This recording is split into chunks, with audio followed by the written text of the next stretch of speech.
Hello කොහොමද හැමෝටම අදත් හැමෝම සාදරයෙන් පිළිගන්නවා මගේ කුක්ෆලයන් YouTube channel එකට.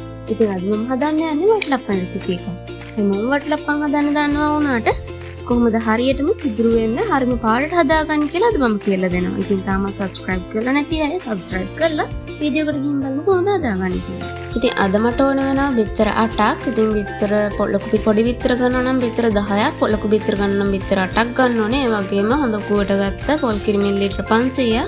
ඉතින් මේක බොල් ගෙඩියකින් වගේ ගන්න පුළුවන්. හකුරු ග්‍රෑම් 500ක් ඕන වෙනවා. හකුරු මුලක් ගන්නවා නම් ලොකු හකුරු මුලක් ගන්න පුළුවන්. එහෙම නැත්නම් පොඩි හකුරු මුල් දෙකක් ගන්න පුළුවන්. ඒ වගේම කබල බෙදලා කුඩු කරගත්ත එනසාල් 4ක්. ඉතින් එනසාල් වලට කරන මුගු කියලාත් කියනවා. ඉතින් අපි දැන් මිශ්‍රණය හදාගෙන ඉමු වටලප්පන් එකට. ඉතින් මම මුලින්ම හකුරු ටික මේ විදිහට දිය කරගන්නවා. මම ගත්තේ සීනි හකුරු. ඉතින් මට මේක සාමාන්‍යයෙන් හොඳට උපුවට කියන්නේ උතුරන්න වගේ එනකම් පෙන වගේ එනකම් දිය කරගන්න ඕනේ. හොඳ පාටක් එනකම්. එතකොට වටලප්පන් එකේ පාට වෙනස් වෙන්නේ නැහැ. හොඳ තද පාටට තියෙනවා. එහෙම නැත්නම් ඔයාලට පුළුවන් කැරමල් එකක් වෙනම හදලා මේ මිශ්‍රණයටම එකතු කරගන්න. මම කලින් කැරමල් එක හදන විදිහ කියලා දීලා තියෙනවා. ඉතින් ඒ වීඩියෝ එකේ බලලා කැරමල් එක හදාගෙන මේකට එකතු කරගන්න පුළුවන්. එහෙම නැත්නම් ඔයගොල්ලෝ හොඳ අකුරු ගන්නව නම් එහෙම ප්‍රශ්නයක් වෙන්නේ නැහැ. සාමාන්‍ය ගානට අකුරු එක දී වෙනකම් විතරක් තියලා ඔයාලට මිශ්‍රණය හදාගන්න පුළුවන්. ඉතින් අකුරු එක දිය කරගද්දි හැන්දක් පාවිච්චි කරන්නේ නැහැ. ඒ වගේම වතුර දාන්නේ නැහැ මේකට. ඒ වගේම පෑන් එක කරක් කරක තමයි ඔයගොල්ලෝ මේක දිය කරගන්න ඕනේ. ටිකක් දිය වෙගෙන ඉද්දි පෑන් එක කරක් කරක දිය කරගන්න ඕනේ.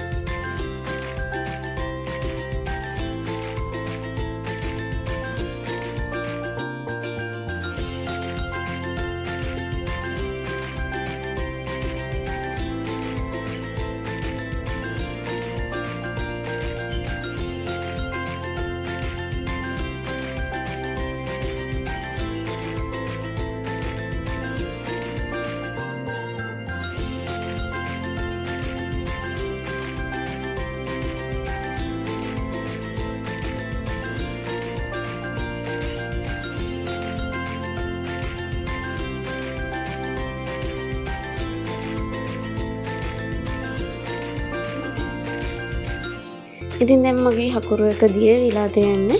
ඉතින් මේ බලන්න මේ විදිහට පෙන එනවා. පෙනේද්දි අපිට කිරි ටික එකතු කරගන්න පුළුවන්. ඉතින් හොඳට හකුරු එක කැරමලයිස් වුණාට පස්සේ කියන්නේ හොඳ තද පාටකට ආවට පස්සේ එකතු කරගන්න. හැබැයි කර වෙන්න දෙන්න එපා. මේ වගේ පෙනේද්දි අපිට පොල් කිරි ටික එකතු කරගන්න පුළුවන්. පොල් කිරි ටික එකතු කරගෙන හැන්දක් පාවිච්චි කරලා මේක හොඳට මිශ්‍ර කරගන්න.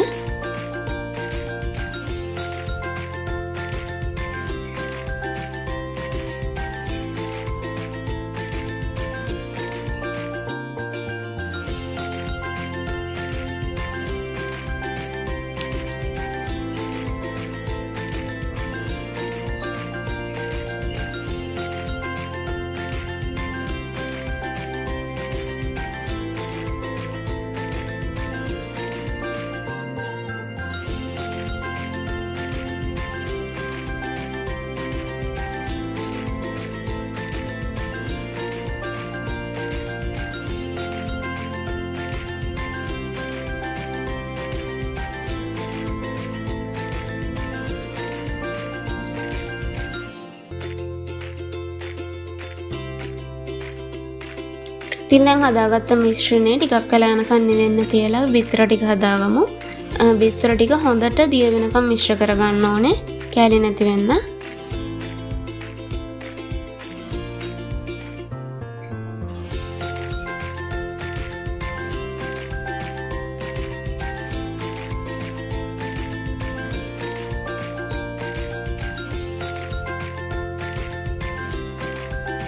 ඉතින් දැන් මම බිත්තර ටික හොඳට දිය කරගෙන ඉවරයි. දැන් මේකට මම හදාගත්ත මිශ්‍රණය එකතු කරගන්න. ඒකේ හොඳට නිවිලා තියෙන්නේ. හොඳට නිවලා තමයි මේක එකතු කරගන්න ඕනේ. මේක නිවෙන්න තියන්න හේතුව මේකට බිත්තර එකතු කරගන්න නිසා.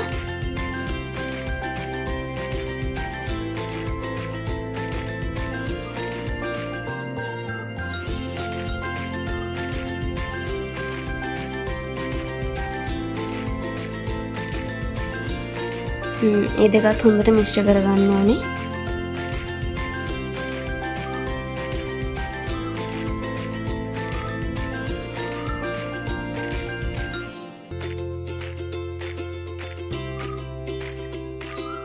ඉතින් මම මේක දැන් සම්පූර්ණයෙන්ම මිශ්‍ර කරගෙන ඉවරයි. මම මේක දැන් පෙරා ගන්නවා.